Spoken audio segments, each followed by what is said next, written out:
Ahead of International Women's Day, we're learning more about the iconic Our Bodies, Ourselves, and what it's meant to generations of women. Hello, and welcome to The On-Ramp, an ongoing series that highlights thought leadership from Suffolk University here in downtown Boston. My name is Francisca Beduya, and today I'll be speaking with Amy Agigian, a professor in Suffolk's Sociology and Criminal Justice Department. She's also the founding director of the university's Center for Women's Health and Human Rights, which is now the official home of Our Bodies, Ourselves. What started as a path-breaking book has grown into a trusted online resource for women and gender-expansive people across the globe. Professor Agigian, thank you so much for being here and welcome to the show. Thank you for having me. Of course. So, Our Bodies, Ourselves started in the Boston area. Could you share us a little history? Absolutely. So Our Bodies Ourselves grew out of a conference that took place at Emmanuel College, which was a women's college in the Boston area. It was a female liberation conference in 1969.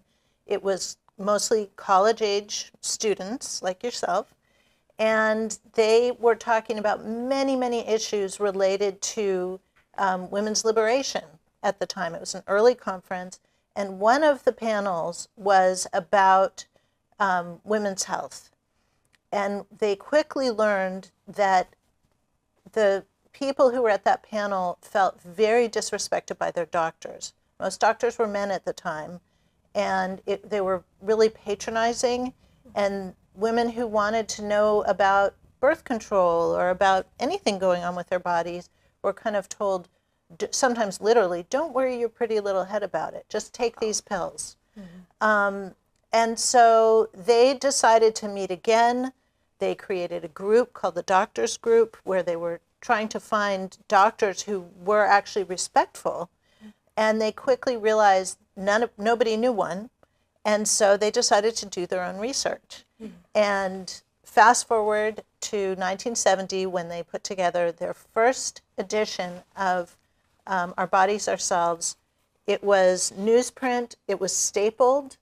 It's a really wonderful artifact, and fortunately, just this last year, the Boston Public Library digitized these early editions, so anybody who wants to can go and take a look at it, and I highly recommend it. That's amazing. Yeah, I really love that the women advocated for themselves. And so the first edition, as you said, was published in 1970. Can you explain what Our Bodies, Ourselves has meant to women throughout the years? Yeah, I mean, that was 55 years ago. And, at that time, abortion was not legal. Birth control was barely legal. Women were in a very different political and cultural situation than they are now. Although we've moved backwards in recent years, as I'm sure you know, in terms of women's rights, reproductive rights, gender rights, sexuality rights, etc.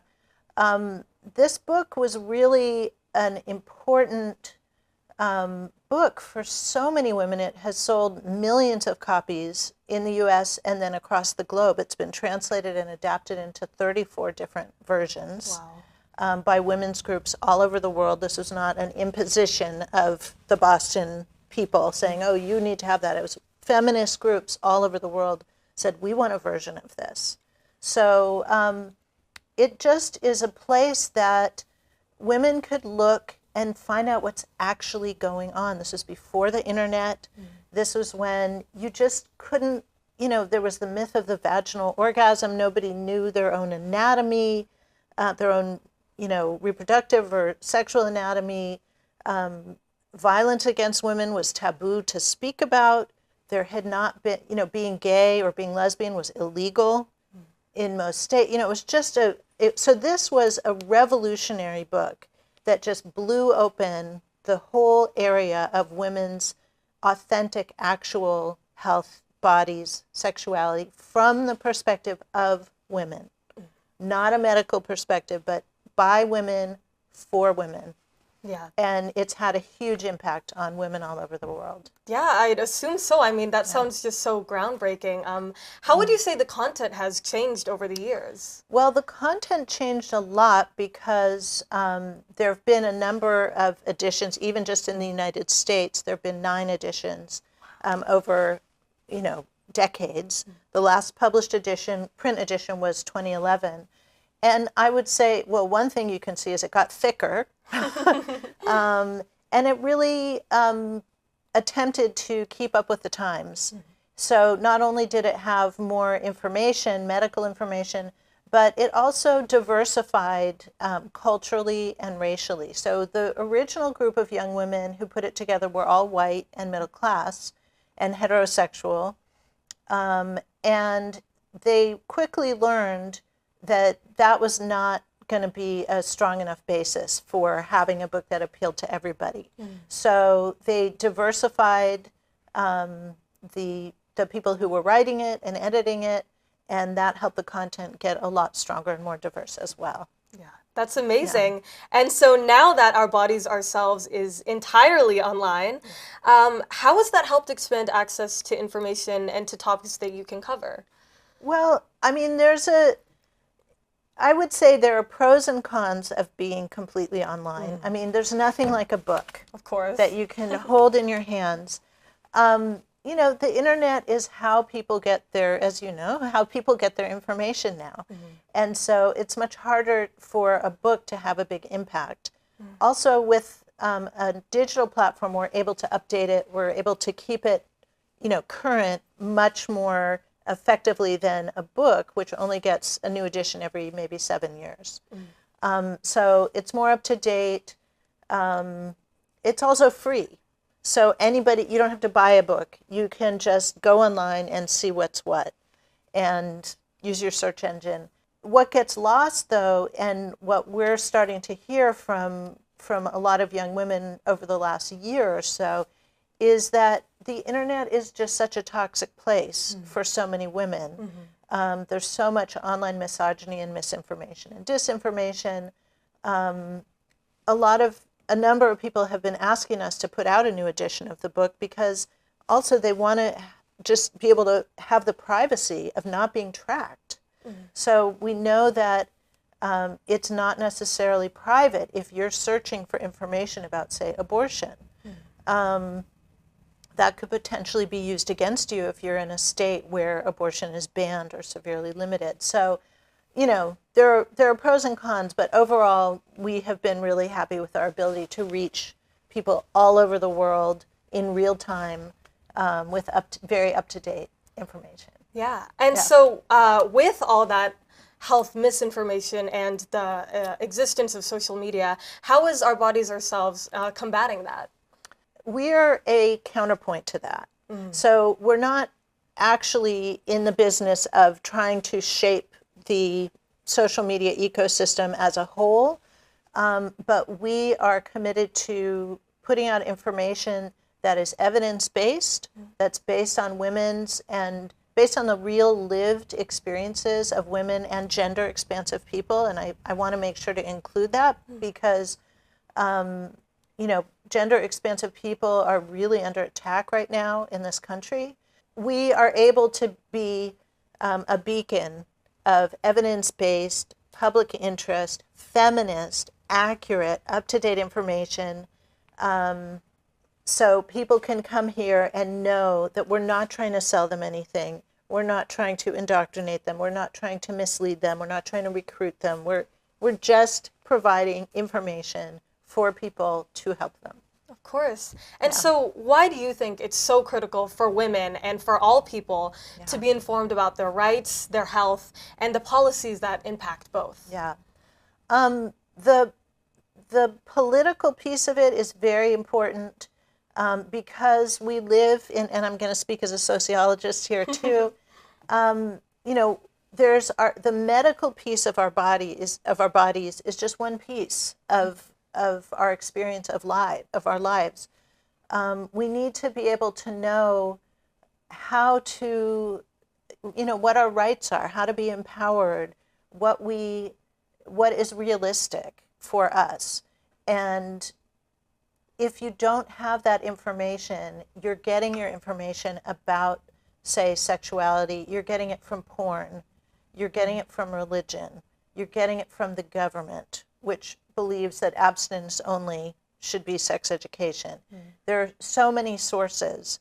And if you only have, and I'm not saying these are necessarily misinformation, but if you don't have access to actual evidence-based, scientifically valid information about your body, you are really at a disadvantage when it comes to protecting your health and just living your life and making life choices about, do I want to have children?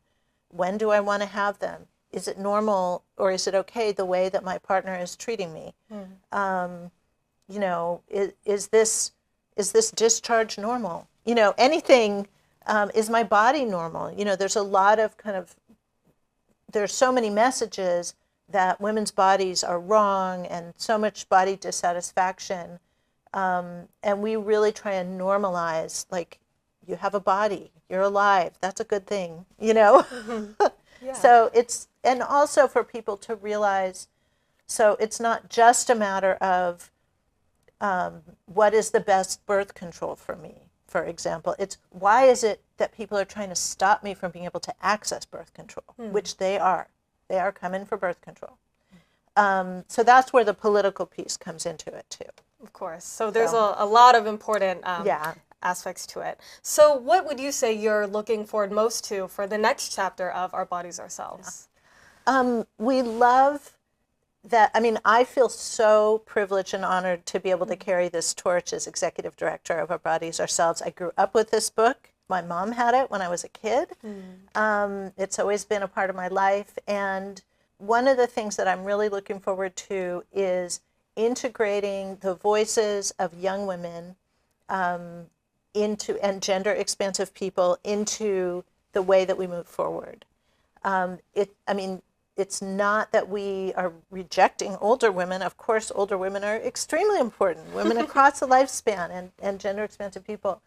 But we love learning from young women and young gender-expansive people. What is it that you care about? What are the issues where you feel like you don't have access to information? Because even though, you know, people think, well, back then in 1970 they didn't have information, but now we have all the information. The problem is you can't find the good information, right? Because when you Google something or you ask AI, you're getting a compilation of everything that's out there that is not necessarily, and in fact is very often not evidence-based, not helpful, not accurate, and certainly not geared towards empowering women and gender-expansive people. No, that's just amazing. I'm really excited to learn more about how you will incorporate the younger generation of women into there, because social media is just, and especially AI. How would you say AI has sort of impacted that as well? Well, I think, you know, we're all grappling with, and AI is a huge category, but the kind of search functions using large language models have just been such a disaster for women and for people of color and for any kind of scientific accuracy. So what we're learning is that most people, more and more people just look at the AI summary and they believe it. So they don't, when you Google something, at least you would get a list of sources and you could click on one of them, then you could, in theory, evaluate it yourself. When it's just an AI summary, people don't read, they don't click on the sources. They just say, oh, that's the answer. And so that's really problematic for women and gender-expansive people, whether you're looking for mental health information, which we have quite a bit of, whether you're, you know, or if you're, and I keep coming back to sexuality and reproduction, if you're looking for things in that area, you're not getting Our Bodies, Ourselves, right? You're getting something else, and it's somebody who it's just very problematic. And it's also harder for people to find us because they're not searching in the same ways. There are some very smart people who are trying to take AI out of the purview of strictly billionaires and make it work for the people. And we are all for that, and we want to be part of that. course. So, And that's incredibly yeah. exciting.